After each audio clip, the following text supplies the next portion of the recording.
Welcome back to Big Brave Business. I'm your host, Sarah K. Heater. Big Brave Business is a podcast where we challenge the status quo of traditional business practices. So if you're ready to challenge norms, rewrite the rules, and redefine what it means to lead with courage and integrity, then grab a notebook and let's dive in.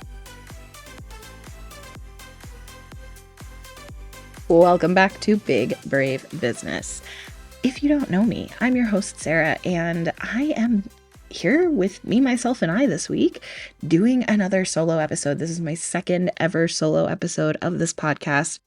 Honestly, I wasn't planning on doing one today, but ahead of time, I have batched content through almost October at this point, into October, of interviews with some really incredible people, and I have a bunch more scheduled to record as well. But I have had some things, some fathomings, if you will, about my own business that I really thought this would make a great Big Brave Business episode, and I want to share. And I like to do solo episodes on my other podcast. If you didn't know, I also host a podcast specifically for Girl Scout troop leaders. I've been involved in Girl Scouts essentially since I was 5. I'm a lifetime member, and I worked there briefly after college, and then I have been a volunteer since then in a bunch of different capacities. And I've been hosting a podcast that's one of the top podcasts in the world, specifically for Girl Scout troop leaders since 2018. And that's my longest running solo show. I do interviews and solo episodes on there, and I really enjoy solo episodes. It is something that I'd like to do more of here, but I've really been having fun with the interviews, or I don't know if you want to call it that, but a guest co-host. I am torn on it, but you'll have to tell me what you think. Okay, here's what's been going on. And I honestly can't remember because I batched so many episodes before the summer. I honestly don't know what I've already mentioned and what I've mentioned on recordings you haven't heard yet. But if you didn't know this, one of the things that I did this summer is I actually took July almost 100% off of Zoom. Now, I know some people take breaks in the summer. I want to be very clear. I did still work in the month of July. I have a pretty big book of business of client work, and I also have some new clients who either recently launched or who are currently in the launch process who I did not want to block from my calendar in any way. And I'm, of course, working to make sure they have the best possible experience. So I definitely did still work. However, I think upon reflection, I feel like I've been saying maybe like 10 to 15% of the pace that I was working before. So from like February to June. But if I'm being really fair to myself, I think that I've probably been working closer to a third of what I normally do. Point being, a lot less. And I had big intentions of here are some projects that I've been putting off that I really want to do that I'm going to do in July when I'm not spending the whole month on Zoom. It's going to be a good opportunity for me to actually be able to catch up on that, because if you have heard me talk about this, then, or if you know my calendar, then you know that I actually have most of my average weeks as a week in the life of me. I typically take meetings Tuesdays, Wednesdays, and Thursdays, and I do anywhere from 6 to 9 hours of meetings. And then I also have my regular work that I have to do, let alone like working on my business or CEO visionary stuff. So there are a lot of times that I end up working until midnight, 1 a.m., 2 a.m., and then I get a couple hours of sleep, and then I wake up and I start doing meetings as early as 9 a.m., or sometimes I try to push it till 10, because if I'm working really late at night, I need time to sleep, and I still need to shower and take care of myself and eat, and sometimes cook. I definitely don't cook as often as I could for my budget, but that's why. That's literally the exact reason why, is because that is what my work schedule looks like. Now, this year, because of taking on this podcast instead of sharing it with Amanda, because I took it on and I knew I wanted to have guests on, and I knew I did not want to be on the content treadmill ongoing long term. I wanted to get a bunch of stuff batched. I also knew I wanted to not record at all in July. I wanted to be able to not have all these Zoom meetings. So I recorded a lot of episodes. Also, I host 2 podcasts. So I recorded a lot of episodes before I took my break of July. So I ended up opening my meeting calendar to Mondays this year from roughly, I think I officially opened Mondays in April. So it was like April, May, and June. I was doing Monday through Thursday at that schedule.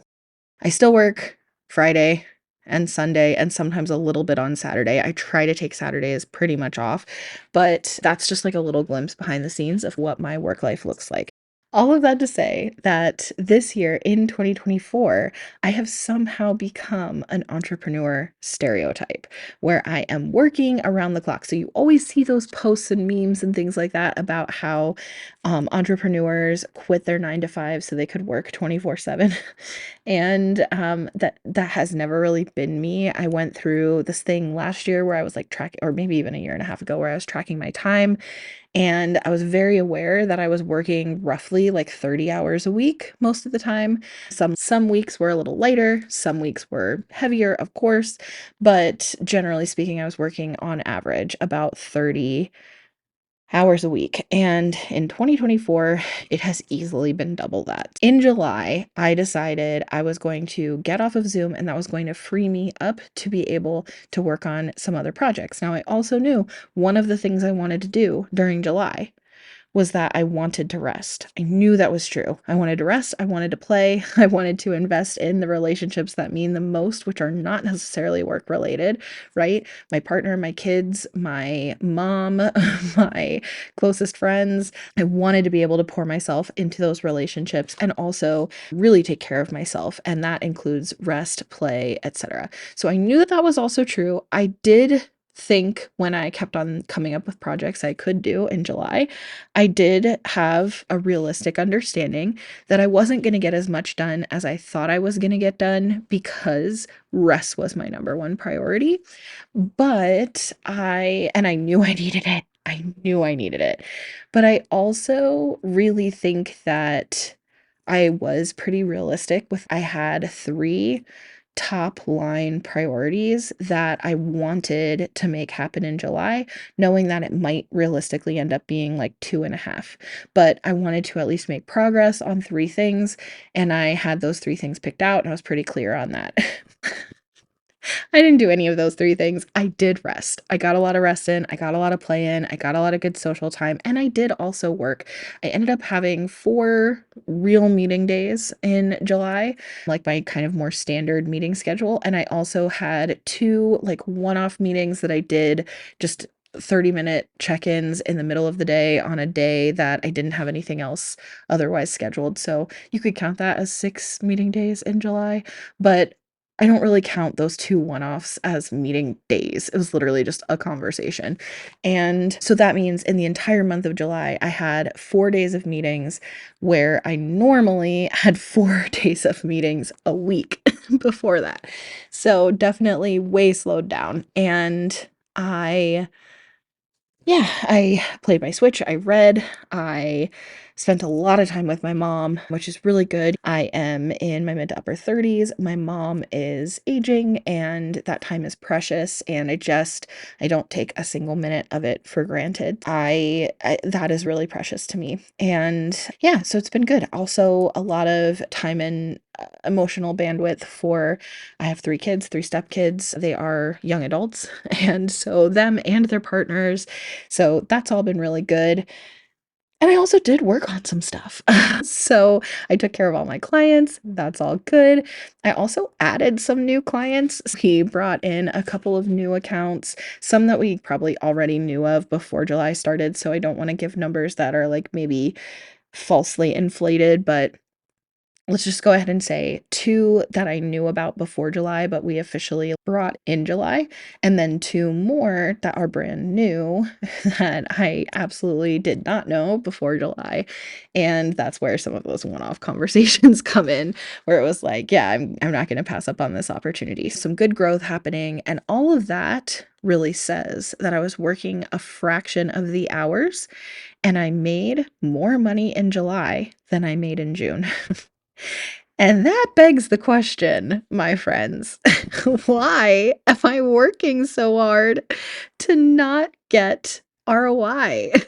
Why? It's realizing that I have this vision for what I want my CEO role to look like. And I have this vision for what I want Podfox to look like. And I talk about that a lot, I feel like, on this show, but I can talk about it more if you have questions or you want to know or you're just nosy.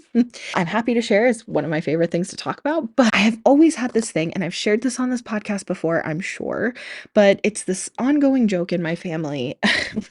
I have a brother who's 3 years older than me, and when I was really little, my brother was a bookworm. He read like crazy, and I wanted to read like him. I was jealous. And to be honest, that hasn't really changed. I am a person who, when I see somebody else doing something, I'm like, I could do that.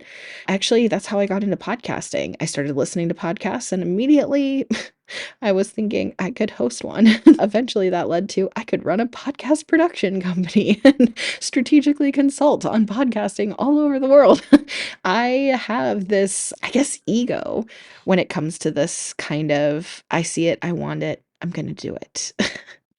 Anyway, when I was very small, my brother, 3 years older than me, loved to read. And I wanted to read like him. I wanted to read books that looked fun, and I just wanted what he had.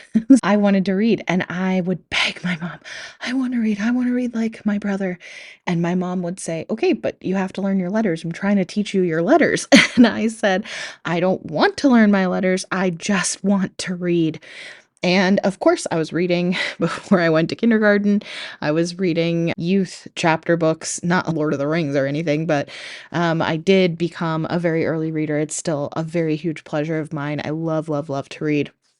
But as a little kid, I just did not want to learn my letters. I just wanted to read. And this has become a catchphrase in my family, a running joke that Sarah never wants to learn her letters. She just wants to read. So, where I have this great vision for what I want my CEO role to look like and what I want Podfox to look like. I really believe in this vision. And I really do believe that there's something to be said for start acting like you're already there. Like this taking fake it till you make it and making it into manifestation where I'm going to start living as if I've already achieved some of these goals. I do believe in that. I think that there's power in that. And some of those things would just be a heck of a lot easier if my company was making more revenue, straight up. And so many of the activities that I am filling my calendar with are not revenue generating activities. This podcast, for one, although I'm not giving this up because I love this show. I do feel like we're getting some good momentum. I love the network connections. I have a lot of ideas for how we could grow and evolve Big Brave Business. So many ideas. And I think that there is a revenue generation opportunity in this eventually. It's not a priority of mine right now because I already have a business. So that is definitely the priority. And for now, this is about really building network connections with you, with people who listen, with guests on the show. And especially, I'd like to have recurring guests. And we've mentioned this on several episodes to people. Oh, there's so many other things we could talk about. I have so many more questions that I want to ask you, so many other topics I want to dig into with you. You have to come back. So I think those repeated voices is something that I'm really looking forward to. But all of that really feeds back into this, like, really solid network and community of like-minded sharing values people in business, and to be able to really, I want to be in rooms where I'm not the smartest one in the room, and I think, how about I host that room and invite people in, and I get to learn from them. And I also get to share all the things that I know, that I've learned, that I know are helpful for other people. And I know that this is one of my strengths, is that even as I'm still figuring things out, I can offer perspective and guideposts to people who are either peers or who are just getting started, or even maybe they've accomplished things that I have not come even close to accomplishing, but I have a specific knack. It's something that is a natural gift of mine to offer up perspectives and angles that help people think about things differently, or push people to think bigger, to think differently, to explore things in a new way, and to see the world through a wider lens. And that's what I really want to offer here. And then what I want to get is the same thing from other people. Like, I want to learn. So that's really what we're doing with Big Brave Business. And I'm not going to give that up. But it certainly has been a huge time commitment for something where I'm not actively trying to generate revenue. Like, the point of Big Brave Business has never been to generate podcasting leads. With that being said, of course, if you're listening and you're thinking about starting a podcast, or you want to start a podcast, or you're not sure, but people have told you, maybe you have a really good friend or network connection that you guys have had a really good conversation and then said to each other, man, we should start a podcast, right? If that's you, I want to make sure that you do know that my team offers 100% free 90-minute strategy session for any person who is thinking of starting a podcast. So it's an opportunity for you to get any of your questions answered about podcasting, to get a glimpse into what goes into launching a podcast, like how do you even start one, and also what makes a podcast effective, and how can we really workshop your idea, no matter how fledgling it is. And really get it to where it needs to be, where you feel excited and encouraged about starting a podcast, or it's not necessarily the move that you're ready to make right now. So we do offer this 100% free 90-minute strategy session, and you can sign up for that at launchmyshow.com. launchmyshow.com. You can schedule with me. I just mentioned how full my calendar is, so it's going to be probably September if you want to schedule with me, but you can meet with my team a whole lot sooner. And I do have two really incredible account managers and strategists that I work with in PodFox. That is my good friend Katie, who was recently on the podcast. She is the host of her own show, Ditch the Ick.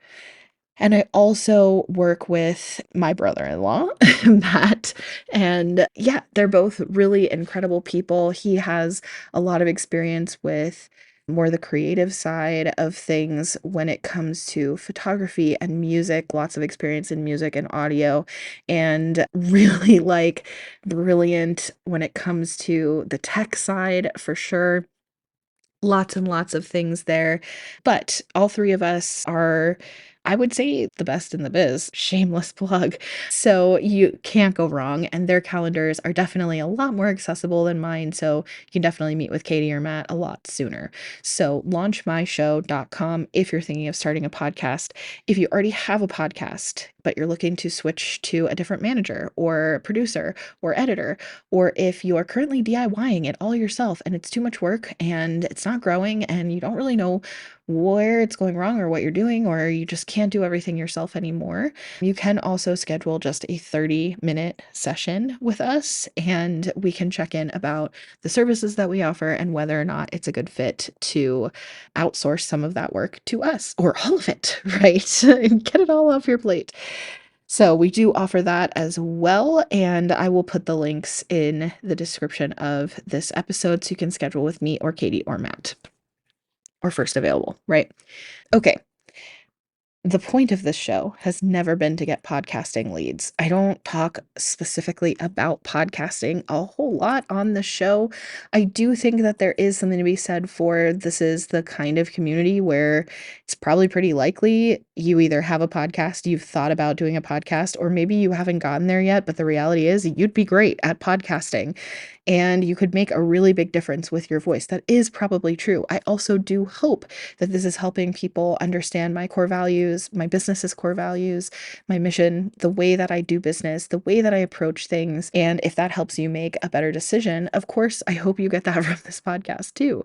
But that's really never been the point. The point is to have really honest, real conversations outside of the same kind of one size fits all talking points that you hear in the online coaching space. I want to be able to offer a business podcast that's not coming from a business coach, that's not selling business coaching, that's not offering the same cookie cutter advice that you hear everywhere else. So that's always been the point. Originally, it was me and Amanda, it was our point. Then me and all of the guests who I bring on, it's our point. And now here, just me and you. It is the point of this show. So, coming back to my month of bare minimum, let's call it a bare minimum July. There's a couple of takeaways that I want to share with you. One takeaway is that I live in Arizona, you guys. That's not a takeaway from taking this time off in July. I already knew that I live in Arizona, but I live in Arizona and I live in the Phoenix area. And at this time of year, the weather is truly miserable. So for some people, that's the dead of winter, but here, that's the truly miserable time of year. But here it is July and a little bit August, but August is really monsoon season, so we get a lot more rain. It's still very hot and it's also humid, but at least we have some water, we have some wind. It's interesting, and it also, that's what brings in eventually the cooler weather. The July part is brutal, and this year was not as bad as last year. Last year we set all kinds of records for heat, and this year was definitely not as bad, but it's still the worst time of year. And I think that if I were to do this again, which immediately my whole body says, yes, I'm going to do this again, then I'd like to spend this bare minimum July somewhere other than Satan's ass crack. Okay, so we're not going to spend it in Phoenix. That is the goal. So I'm manifesting that next year, I will spend my bare minimum July not on Zoom and in another part of the world where it is significantly cooler. I'm personally totally open to that being anywhere in the United States or anywhere in North America, but I'm also open to that being anywhere else in the world. So I'm going to go ahead and put the pressure on for my friend slash colleague slash Podfox team member, Katie, who is just recently got back from spending the summer in Europe.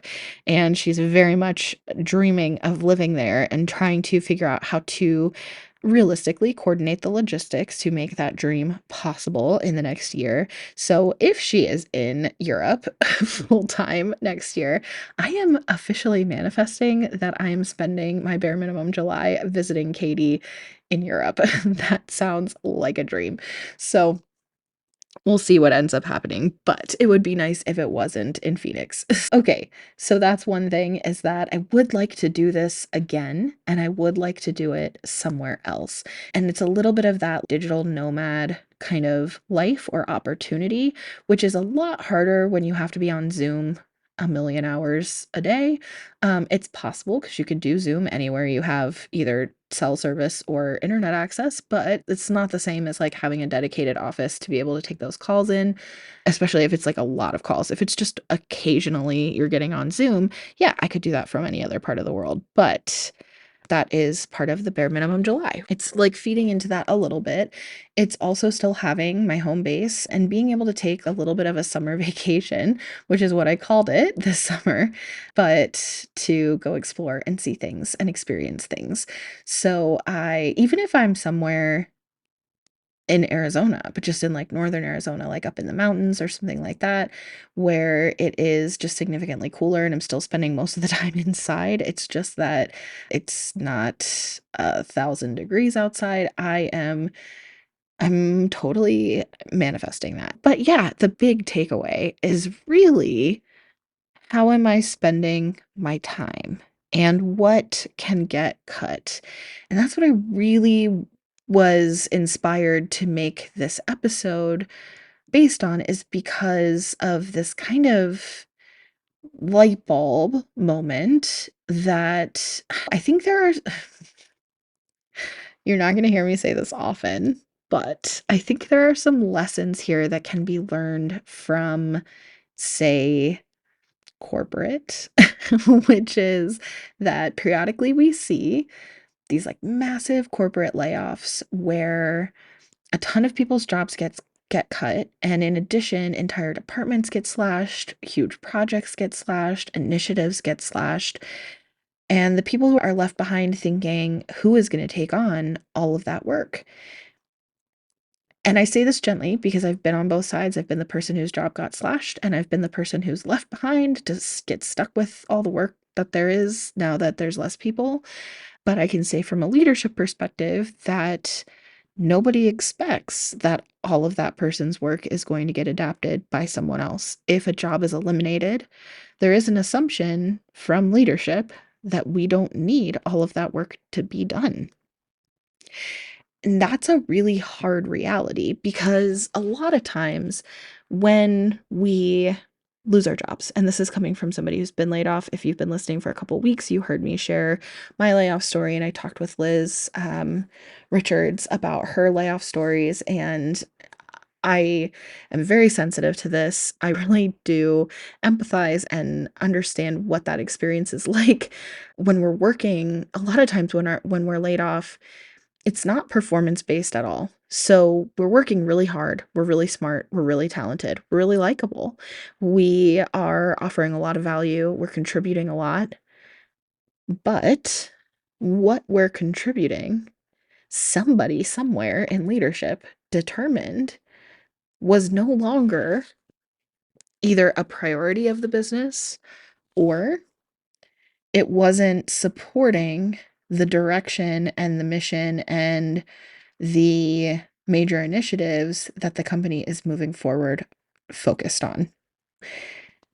Let's just make something up, right? And say this arbitrary company has been doing this project for many years. It's been very successful.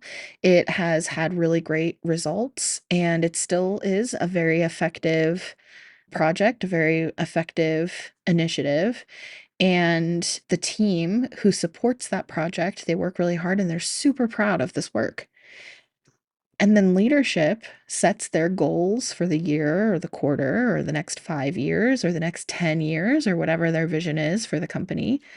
And they outline, we're going to focus on these three directions. And then we're going to plan this great vision for the next year, the next 5 years, the next 10 years. This is what we see for the company. And these are like the 3 or 5 different areas or different vehicles that are going to get us there. And so that's what we're going to focus on. And so everything that we do is going to support these vehicles. And anything that doesn't support those specific initiatives gets cut. And that's harsh. And it sucks. And on the doing it level, we don't always agree. We can think, but I can show how this is getting great results and how this is really effective. And I think this should be part of the 5 year or 10-year vision. But if you're not in the room with the people who are making the decision about what the vision is, it doesn't really matter if you think it has value. And so those things get cut. And I think that's an optimistic way even of looking at it because it can be even more dire, right? Maybe this company is looking at the next quarter, the next year, the next 5 years, and probably is going to be shorter term in this direction. So maybe more like the next quarter, the next year. And they're looking at their budget and they know they're upside down, or they know that they're not making the profit that they expected to, or the profit that they made last year, or the profit that they made 5 years ago. They're watching it trend and they know that they're going to continue to be less profitable than they want to be, or than their stakeholders are holding them accountable to be. And so then they have to make some hard decisions looking at where are we spending money? And that includes what labor are we paying for that could be cut and the company will still function. And this is a really hard truth that I have said a lot in my life, both before and after experiencing my own personal layoff. We all want to think we're invaluable to the companies that we work for when we have corporate jobs or 9 to 5s. We all want to think we could not be replaced. But the reality is, none of us are essential. We might be really good at what we do, but the company can and will go on without you. You can quit out of spite. You can get fired. You can be let go, laid off, whatever it is. Your entire department could get slashed. And most of the time, almost 100% of the time, the company will be fine. If the job is essential, let's say accounts receivable, if the job is essential, they'll replace you. And there is someone out there who will be able to do that job. It's not necessarily going to be the way you would do it. They may not even be as good at it as you, but they can do it. And frankly, there are other people who can do it just as well as you out there. There just are. And if it's not something that's mission critical, then even if it's effective, even if it's getting results, it can be cut and the company will be just fine. It will be just fine. And that's hard to hear because we want to believe that what we're doing for work matters to someone somewhere. So I say all of this because when I look at this July and I look at the money that I brought in, I know that I don't want to work at this pace. I know that I like to work. I'm a workaholic. I enjoy work. I don't necessarily need to be working 16 hours a day, but I don't want to live working bare minimum. That's not me. And no shade to people who that is how they thrive. We all balance each other out. We make the world go round. But I enjoy work and I love my company. So I do want to work. I think that I could find a balance between doing the bare minimum and doing tons of extra. And also, most importantly, it's how effective and efficient is my time. I'm doing a big audit right now of how I'm spending my time and how I've been spending my time in the business, what kind of projects I've been working on, and honestly, even what offers we have. How are our offers structured? What is included in our services? And I am slashing stuff.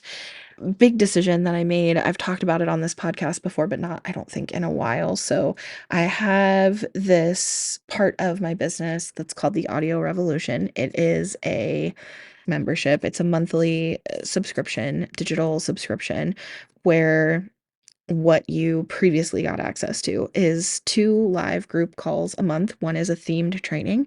The other one is a group coaching call. So it's like a Q&A, ask me anything, the thing. And then it also includes all our digital resources and of course all of the replays from those live sessions as well. And I have really enjoyed doing them for the past a little more than a year. I started in April 2023. I really have enjoyed doing them. It has been so much fun. We've done some really good content, and I'm super proud. And in addition to offering those as a monthly subscription, I also offer those like themed trainings as one-off purchases, so like a low ticket offer. And I've sold a handful of them over the past, what is that? Not quite a year and a half, 15 months, 16 months, something like that. I have sold pretty much anytime I market it. I sell a seat. And I do get really good feedback on the replays. I know most people are accessing it via replay. Most people are not accessing it live. And honestly, we also offer one-to-one support. So you can schedule an individual strategy session. You can also do, if you're a production services client, if we produce your show, it also includes your individual strategy sessions. So all of that is built in for the individualized instruction. And the reality is that, or individualized coaching, consulting, Q&A, to show up for your individualized sessions and 2 live sessions a month with group, that is an unrealistic expectation for people podcasting. None of the people that we're working with are currently full-time podcasters. There's people who are aspiring to be full-time podcasters, but they have other work that they're doing. The podcast is supporting the rest of their work. So hopefully it's contributing. The expectation that people have the bandwidth to even take advantage of everything that we offer is unrealistic. And since I know that, I'm not going to offer it anymore. And it's not that I don't see value in the audio revolution. There's a lot of reasons why we started it. I really believe that it fuels the mission of really making sure that podcasting is accessible to everyone, especially underrepresented voices in your industry or community. I think that is super important to have all different kind of budget levels and service levels and so on and so forth. I think the audio revolution is going to unpause. It's going to resume in the future. But right now, it is not the best use of my time. And it would be a better use of my time if I had a much larger audience through Podfox that I was selling to, a much larger email list, a much larger social media following. It would be a lot more effective if I had a much larger audience, if there were a lot more members in the community, the paid community. But in order to do that audience building, all of those audience building activities are extremely time consuming. So, one of the things that I've been doing this year is I have been focused on growing my email list. And candidly, my email list has grown almost 500% since February. It's still a very small but mighty list, but it's huge growth. And we're on the trajectory to continue to see really massive growth with this email list. But I don't even feel proud of what we're doing with the email list. I that sounds so weird to say because anything I put out there, I'm proud of, or I wouldn't put it out. But I don't have a strategy to what I'm trying to do. I had a consultant mention to me recently, email list strategy, as long as it's converting. And it's like, converting to what? I'm not even, what am I even using my email list for? So here we are growing this audience, and I'm putting all of this time and energy and bandwidth into growing this audience so that I can eventually sell to them. When the reality is, I could be spending that time just selling done for you services. And it would be a lot easier for me to step away totally from the like sales and production side of account management for Podfox if the company was making a lot more money. And the quickest path to the company making a lot more money is to bring on a lot more done for you production services clients. I'm saying this because I know that there are a lot of people out there giving advice online about low ticket offers and how much money you can make selling a low ticket offer. And the reality is that you have to have a really robust marketing engine to sell low ticket offers. There could be some paid advertising in there that costs money. So you have to have revenue coming in somewhere to pay for those ads. You also could be relying on organic traffic to sell those. Then you need to be generating a lot of organic traffic. And there are all kinds of ways to do that. SEO, social media, there's tons of different social media sites and options. There's also things that I wouldn't classify technically as social media, but they tend to get lumped in, such as like Pinterest. There's not really anything social about Pinterest, so calling it social media is a little bit misleading, but it's more a search engine, right? All of these things, if you're in all of these places and if you're really focused on this, or even if you go all in on one platform and you're like really investing in the messaging on that platform to reach a lot of people to be able to sell those low ticket offers, if you've got a really big email list, but first of all, how are you growing that email list? Because there has to be a way for people to hear about your email list. But even if you already have one, you have tens of thousands of people on your email list and you have them to sell to through email. That's great, but you have to be generating those emails. And also, you have to actually then be investing in your email strategy. So, when you sell low ticket offers, you have to be doing all of this messaging and marketing. You have to have a marketing machine behind that. And that's all good. And that's a totally valid and viable marketing strategy, business strategy. But also, you could just put a fraction of that energy into messaging and marketing a high ticket offer, and you don't have to make nearly as many sales to make life-changing money, right? What I'd really like to do is about 3 times the revenue that I'm doing right now. And at our current like kind of price points, etc., I could estimate that would look like about another, I'm just going to go ahead and round up and say 25 to 30 clients. I need to bring in 25 to 30 clients to be in a place where I really want to be with Podfox revenue. And In order to do that, I need to make about 25 to 30 sales. And now let's assume that there's some turnover in that as well. So maybe it's even 35 to 40 sales. Now, if you're doing low ticket to make that same kind of money, you need to make like thousands of sales. So, what I'm trying to say is, it's a lot easier to put focus on creating that marketing engine to generate those low ticket sales when you already have a robust amount of high ticket sales coming in. And if you are like me and you have a great solid book of business and you think, okay, now's the time, I'm going to start putting in energy and effort into building this marketing engine so I can get these kind of smaller ticket offers off the ground. And this sounds very, I'm only in this to make money, which that is a big part of it, right? I'm not doing this for my health. I am running a business so that I can make money and so that my team can make money. I really want my team to make really good money. That's definitely part of it too. But I also want my clients to make really good money. I want this to work for them. And I do believe that podcasting can change industries and the world. I really do believe that. I also do this because I believe in it and I love it. But yeah, this is my job. I want to make money. Anyway, this is what's been rumbling in my mind as I've been reflecting on like, how did this go this July? I didn't get nearly done what I thought I was going to get done as far as projects.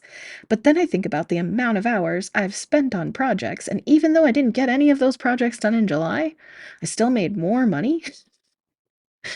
So I want more of that. I want to take a look at the activities that I'm doing and I want to focus on the things that are going to, as they say, move the needle in my business, that are going to generate significant revenue. Because if my company was making significant revenue, it would take such a burden off of my shoulders to do projects. It's not my meeting schedule that makes projects burdensome. It's my revenue line. And although I'm making more money than I've ever made in my life, and I'm so proud of what we've built, it would be easier with more revenue, especially to be able to pay my team really well. Anyway, I don't know who needed to hear this message. I feel really inspired by it. I feel really excited by it. It's nerve-wracking to make cuts. It's nerve-wracking to draw the line and say XYZ is done, or at least it's paused. Some things I know are really great ideas, but this is just not the time to be doing it. Some things are really great ideas, and maybe we just need to ask more questions to make sure we're being really strategic about why we're doing it so that we can get an ROI and then measure that ROI. And some things are going to get slashed, either paused temporarily or permanently. And I do think the audio revolution is like a huge part of my Podfox vision. It is temporarily pausing, but it is pausing. And although that feels scary because I love it, I really love it, you guys. And I'm so proud of what we have put out in the 15 months that we have been doing it, or whatever it is. And also, there's so many ways I could be spending my time. Yeah, that's the question. Last thing is something that's making me happy right now. And I'm going to say the Olympics. So the Olympics started this past weekend. At the time that this episode comes out, it will be almost over, actually, which is really sad. But it will have been like a week and a half since the Olympics started by the time this comes out. And but I just love it. I love the Olympics. I've always loved Summer Olympics, but I've also been loving Winter Olympics the last few years, the last few cycles. I really enjoy it. And I love finding new sports that I knew nothing about, learning about them in the context of the Olympics. I love watching people do amazing things. I love watching them have success. I love celebrating with whoever wins. It's fun when you have an investment in specific people. Of course, I love Simone Biles and I love Katie Ledecky, and I grew up swimming, so I enjoy watching swimming, and Katie Ledecky is like a hero of mine. So that is really fun. But I also love watching people win who I've never heard of, right? It's so fun to watch people celebrate and to watch people have these incredible feats, superhuman skill and talent. And yeah, so loving the Olympics. That's what's making me happy right now. And also, I'm going to add on another one, going back to work. I was working, but I'm working more full paced now. I've had this week, it's August 1st when I'm recording this. This week I have had meetings again and seeing everyone's faces and getting to catch up and really getting to dig in and podcasting. It just reminds me so much. I love this. I'm good at it. And it is how I like to spend my time. Although I was dreading going back to a full meeting schedule, it actually has just been really good. So yeah, that's what I've got for you. That's what I've got going on. And I'm interested to hear from you. I want to hear your thoughts, your reflections, what you think. Find me on Instagram.com/Sarah K. Heater is me personally. I also have Instagram.com/Big Brave Business. I also hang out a lot on Threads. So go ahead and tag me on Threads if you want to start a thread conversation about this. I'm trying to spend more time on LinkedIn. That was a big part of what I planned to do in July, but I didn't spend pretty much any time on LinkedIn in July. I think I signed in once in the month of July, but I'm trying to spend more time there. So that's also an option. And yeah, I'm going to put the links for scheduling time, whether you are new to potentially podcasting, you don't have a show yet, or if you have a show and you're potentially interested in working with Podfox to have us take it over. I'm going to put those links in the description. Of course, that's not the point. You don't have to be looking for podcasting services to be here. And I just really value you, really appreciate you, and I'd love to hear what you think. Tell me what you think of this solo episode compared to the co-hosted episodes. Tell me what you think, not just specifically Amanda, I know you love her, but the guest co-host as well. Like, just in general, do you like the two voices? Do you like my rambling reflections? And also, what do you think about what I had to say and what I've been thinking? How does it align with what you've been thinking? Do you want to play devil's advocate? I'd love to hear from you and have that conversation, all of those conversations. So find me all the places. It's all going to be linked in the description of this episode. And that's all for now. See you next Tuesday.